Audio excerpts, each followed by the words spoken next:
నమస్తే అండి. ఇప్పుడు మనం ఖమ్మం జిల్లా కామెపల్లి మండలం పాతలింగాలు అనే గ్రామంలో ఉన్నాం. ఇక్కడ కూలీల కొరతతోటి దాదాపుగా పత్తి మొత్తం కూడా తీయాల్సిన సమయంలో తీయకుండా రైతులు ఇబ్బందులు పడాల్సిన పరిస్థితి అవుతుంది. కూలీల కొరతతోటి ఎక్కడైనా మీరు చూడొచ్చు, పొలం మొత్తం కూడా పత్తి విరబూసింది. అయినా సరే తీసేటువంటి కూలీలు లేక వివిధ రాష్ట్రాల నుంచి ఒరిస్సా, ఛత్తీస్గఢ్, మహారాష్ట్ర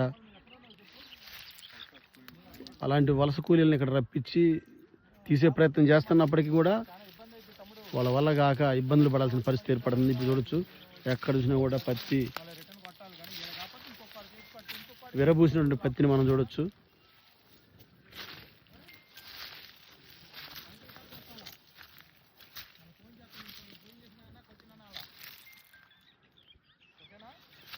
పత్తి రైతుల ఇబ్బందులు చూడొచ్చు మీరు ఇక్కడ.